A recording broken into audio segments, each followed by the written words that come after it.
What is the difference between supported decision-making and a durable power of attorney? Supported decision-making is a bit different than something like a durable power of attorney. Typically, with a durable power of attorney, it's somebody who's appointed to make decisions in the event that someone becomes incapacitated. Supported decision-making is a much broader approach to making decisions in a lot of different areas of life, and I think it allows for a much broader range of different types of support. When someone has a supported decision-making agreement, and there's lots of different templates out there for people to make a formal document delineating all this, typically you can list names of supporters. That could be one person, that could be two people, that could be five people. You list what their roles are and also the types of support that you want from them. So I would say a durable power of attorney is much more narrow. It's appointing one person to make decisions under a very specific circumstance. Supported decision-making allows people to bring supporters into a whole host of other decisions that might affect their lives. And that's not just the really high consequence ones like healthcare and whatnot and finance. It's also other maybe more routine decisions, things about employment, where to live, education, relationships. Of course, those are important things in one's life, and supported decision making can allow people to bring in support for making those types of decisions as well. What does supported decision-making look like in your life? I approach decision making as something that everybody does, because especially when it comes to big decisions, because I don't think anybody goes out, buys a car, or gets married without consulting at least one other person. And so the way I have used supported decision making in my life is just the same way I think other people would. I'm very auditory. I'm an auditory learner, and I am a talker.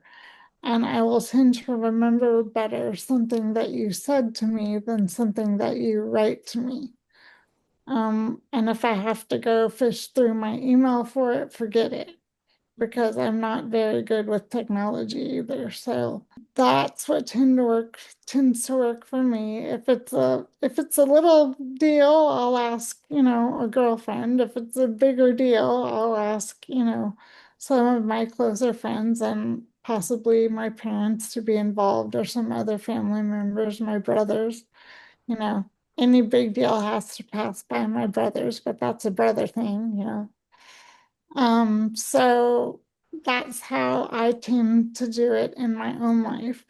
But I also consider that kind of the model that we use for decision making as a program. I think it's the same thing and finding out the same things like how do you best like to receive information? Do you like to receive it verbally? Do you prefer it written down? Do you prefer talking over the telephone or are you okay on Zoom? Finding those things out about the person that you're going to be supporting is very important. What time of day is best for you is an important one because if you talk to me before 8 o'clock in the morning when I have had my coffee, I won't have anything good to say. But if I have had my coffee, it will be an entirely different outlook. So, and I tend to be functionally at my best, like between 1 and 3. After that, it starts to like I need a nap or I need chocolate or I need something. What does a supported decision-making agreement entail? So with supported decision making, the great thing about supported decision making is that it gives people the option to delineate roles for supporters. And those supporters can have a lot of different types of roles. One of the key roles that we often see for supporters is actually helping to understand information. That can often be a big challenge, and we don't always see information about important decisions, especially decisions related to things like healthcare and finance, legal decisions. All that can be very hard for anyone to understand, not just someone with a disability. So with a supported decision-making agreement, the person with a disability, who we often call the decider, can designate supporters to help them with different domains of decision making and what specifically they want those supporters to do. So the supporter roles could be helping to understand information, maybe to help clarify options, to weigh pros and cons. The supporter role could be to help communicate the decision of the decider. There's a lot of different ways that that could look, but absolutely a supporter role, and a big one that we commonly see is just simply helping to understand information. And often having a little bit of support there can really empower the person with the disability to be able to make their own decision. How does supported decision making help those who struggle with complex choices and information? Supported decision making really encourages building capacity. It's, building, skills and abilities in all kinds of different life areas.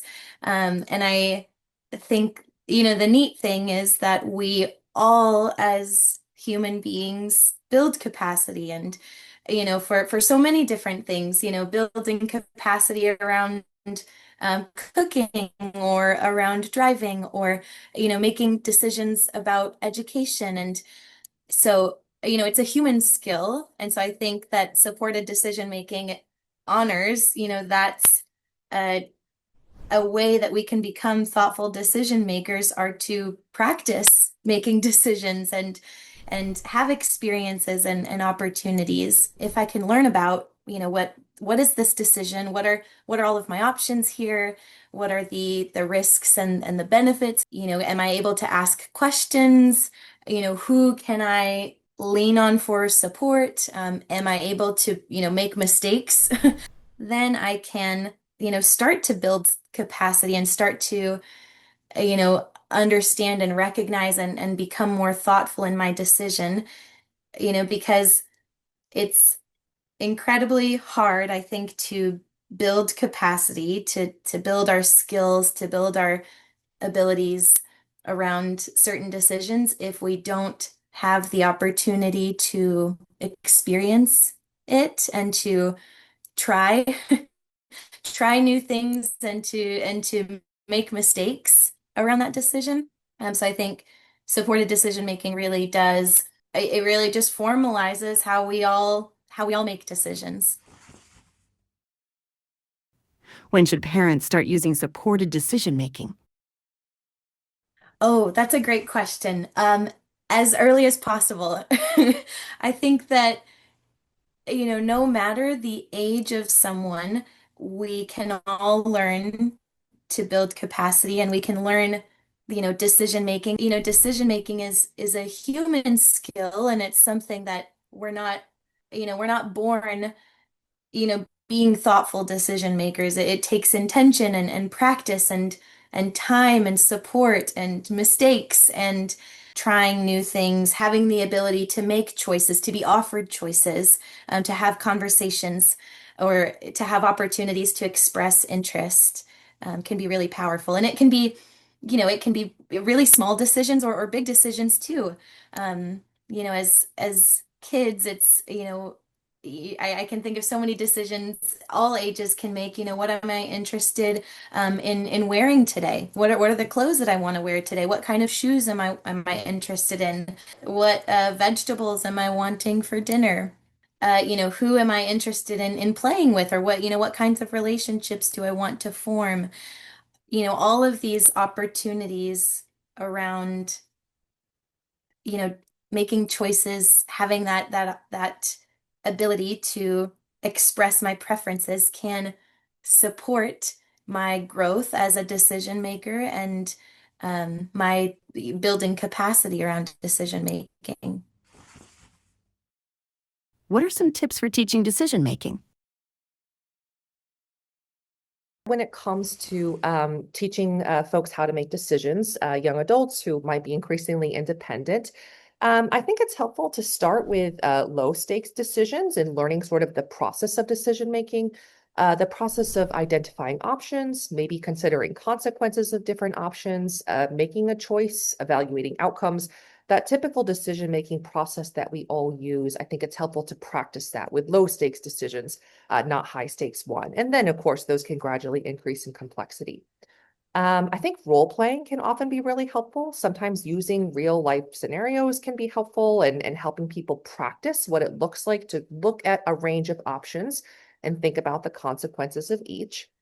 I also think with role playing, it's helpful to practice saying no, recognizing maybe what pressure or coercion might look like, and helping people to develop that skill to be able to say no or I don't know and not be pressured into a decision.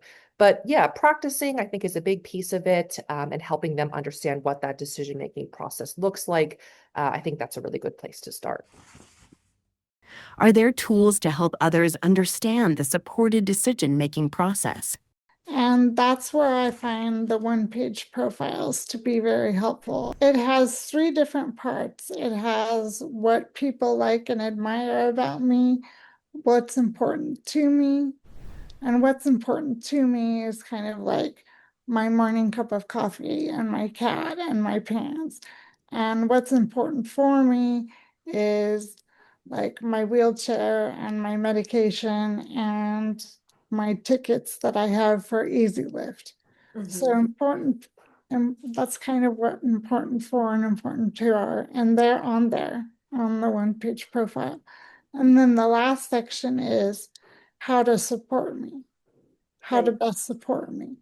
And you can make a one-page profile for anything. It doesn't have to, it can be general or it can be for the dentist or the eye doctor or the new caregiver. It can be whatever you want it to be for. There's another tool, it's called the decision making profile, and that one is similar. Shawna, you were asking those questions like when do I want to make decisions? When's a good time for me to make decisions? When's a bad Bad time? time. Yes, yes, and all of those questions, having that documented somewhere to keep it, similarly really easy to share like a one-page profile. Again, regardless of any other tools that you might be using for decision making, I think is a great, like I've started making my own decision making profile, because I think it can be, it can be helpful to have that captured and documented and shared with people, people who are working with me or, that I'm communicating with. What if parents are worried about their child being taken advantage of? Yeah, this is a really tough issue, and I do understand why parents and families have the concern of their child being taken advantage of, or maybe even assaulted or abused. We do know that people with disabilities are at higher risk for abuse and neglect of various kinds, and unfortunately, we see higher rates of victimization of a lot of kinds as well. So it's a legitimate concern. What I would say though is a conservatorship does not automatically protect someone from that risk. Unfortunately, a lot of people I think hope it would or wish that it would, but risk for abuse is something that happens in so many different settings, even in sometimes places where you'd expect that your child would be safe. We know of cases of abuse and neglect that happen in schools, in healthcare, in group homes, all kinds of places. So conservatorship doesn't automatically protect someone. I think that's the most important thing to know. I think when it comes to leaving home, this is common, right? Young people may all often choose to go live places and be places that maybe their parents are concerned about. I think that's part of being a young adult. And I think that for young adults who do have intellectual or developmental disabilities and maybe need a bit more support in thinking through things like safety and what their options are, again, I think this is a place where supported decision making can work really well to help think through what are the various options, what are the pros and cons, what are the consequences, and to get some support in making those decisions. Within a limited conservatorship, supported decision making could theoretically be used. In a lot of cases for the states that have passed supported decision making laws, the idea of supported decision making is that it preserves the autonomy of the person with the disability to make their own decisions with support. And in many cases, supported decision making might avert the need for even a limited conservatorship.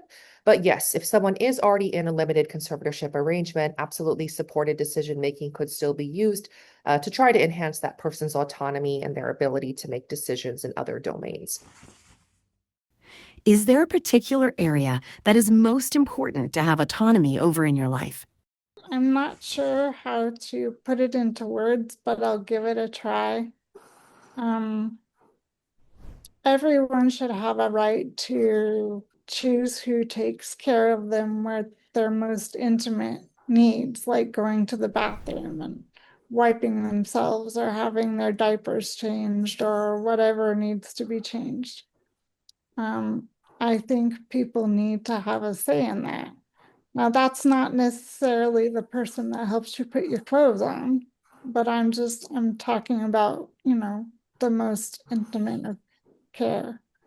When I got home from the hospital after my back fusions, I had 11 different people in my house the first 3 weeks. I thought I was going to lose my mind.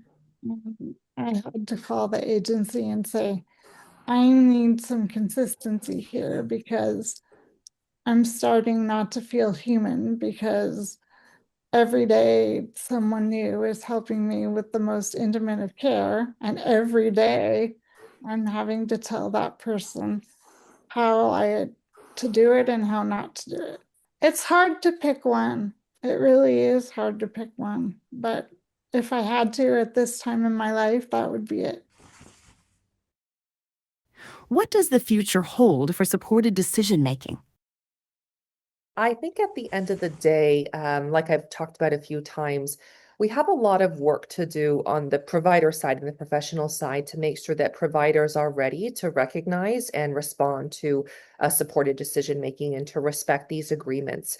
It's not widespread in every state yet, but a lot of states do have laws that do recognize supported decision making as sort of a formal legal arrangement for decision making. So in those states, if a family comes in or a patient comes in and they have a supported decision-making agreement they want to use, providers don't really have the option to refuse to honor that. It's just not appropriate. So I hear you. I know families will navigate these situations where unfortunately we as healthcare providers aren't quite as educated as we should be about how to utilize supported decision-making. But to me, that points to a real need to address this with our providers and in our healthcare systems to make sure that they're ready to respond to these agreements, that they recognize them, that they understand them, so that hopefully families aren't in that situation where they're having to defend or explain their agreement, especially if it's a state where there is an SDM law. I mentioned a couple sources already. So one, definitely the California State Council on Developmental Disabilities is a great one.